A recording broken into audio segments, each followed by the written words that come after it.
হাদিস পড়লাম। তিনটা বন্ধু ঘুরতে গেল, একটা গুহার ভিতরে ঢুকলো, ঢুকার পরে একটা পাথর গুহার মধ্যে আটকায়া গেছে, একটু থাক করতে পারে না, চিৎকার দিলে মানুষে শুনবে না, ধাক্কায়া পাথরটা সরাইতে পারে না। তিন বন্ধু একটা আরেকটার কই, বন্ধু এখন দি পাথর লড়ে না, মানুষও কান্নার আওয়াজ শুনবে না, আমাদের মনে হয় এখানে না খাইয়া মরা লাগবো, এখন আমরা কি করব? এক বন্ধু আরেক বন্ধুরে কয়, জীবনে যদি কোনো ভালো কাজ করে থাকি চলস না, এই ভালো কাজটা দোহাই দিয়ে আল্লাহর কাছে আজকের বিপদ থেকে সাহায্য চামু, কারণ আমরা ভিতর থেকে ডাক দিলে কিয়ামত পর্যন্ত কেউ শুনবে না, আমাদেরকে কেউ খাবারও দিবে না, না খাইয়া মরা লাগবে, এখান থেকে বের হতে পারবো না, চলস না। আমরা আল্লাহর কাছে বলবো, আল্লাহ আমি এই ভালো কাজটা করেছি, তুমি এটার উসিলায় তুমি আমার পাথরটা সরাইয়া দাও। এইভাবে একজন একজন করে আল্লাহর কাছে বলতেছে। একটা বন্ধু আল্লাহরে বলতেছে, আল্লাহ আমার একটা বোন ছিল,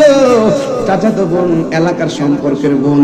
আমি এই বোনটার প্রতি নজর করলাম, এই বোনটাকে আমি পছন্দ করলাম, অনেকবার চেষ্টা করেছি তার সঙ্গে সম্পর্ক করার জন্য, সে রাজি হই নাই, আমি পারি নাই, কিন্তু একদিন আমি তাকে রাস্তার মধ্যে পাইলাম, মনে মনে ভাবলাম যেহেতু মেয়েটা রাজি হই না,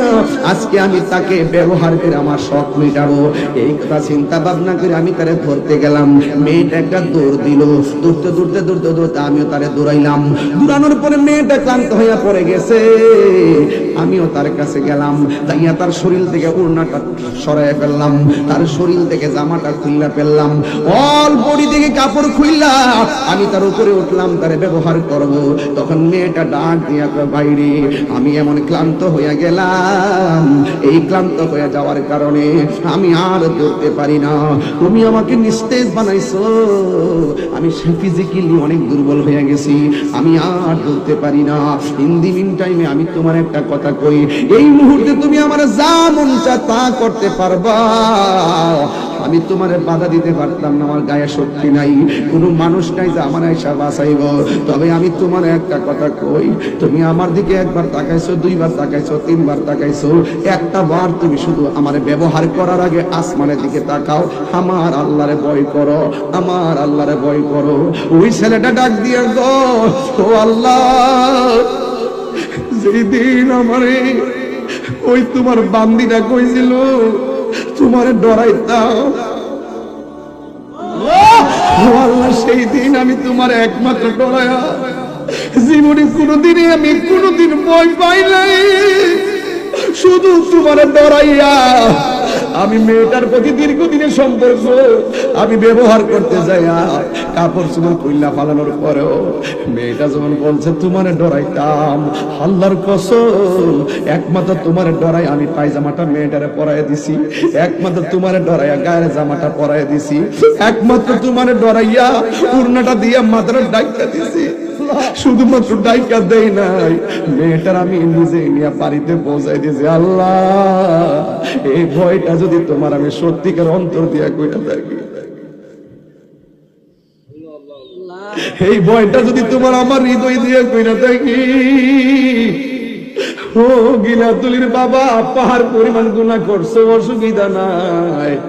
যদি বুঝা ফেলান যে গুনাহ করাটা ঠিক হয় নাই, যদি বুঝা ফেলান যে আমি সুদ খাওয়াটা ঠিক করি নাই, যদি বুঝা ফেলান আমি ঘুষ খাওয়াটা ঠিক করি নাই, যদি বুঝা ফেলান মা বাবার কষ্ট দেওয়া ঠিক করি নাই, যদি বুঝা ফেলান মানুষকে হক মাইলাকে আমি ভুল করেছি বুঝতে পারি না, ও আল্লাহ, পাহাড় পরিমাণ গুনাহ লইয়া তোমার কাছে ফরিয়াদ করি। দেখবেন আল্লাহর হাবিব বলছে, হারানো টাকা ফেরত পাইলে বান্দা যেমন খুশি হয়, বান্দা যখন গুনাহ কইরা আল্লাহর কাছে তওবা করে, আমার আল্লাহ তার চাইতে বেশি খুশি কইয়া গুনাহ মাফ কইরা দেয়। এই ছেলেটা ডাক দিবে, আল্লাহ, ও আল্লাহ গো, ওই দিন আমি তোমার ডরাইয়া আমি কাম ছাইরা দিয়া প্রেম দেশে ঢুকে গেছিলাম, আল্লাহ তুমি আমারে যদি আমি সেই দিন তোমার দিল দিয়া ভয় করে থাকি, আজকে আমরা যেইভাবে বিপদে ফেলাইছ, গুহার মুখের মধ্যে পাথরটা দিয়ে আমরা আটকাইয়া দিয়েছ, আমরার কোনো সাধ্য নাই, যদি ওই দিন তোমার ডরাইয়া থাকি, মেহেরবানি করে পাথরটা সরাইয়া আমরা জীবনটারে তুমি রক্ষা করো। এই কথাটা বলতে দেরি রে আমার বাবা,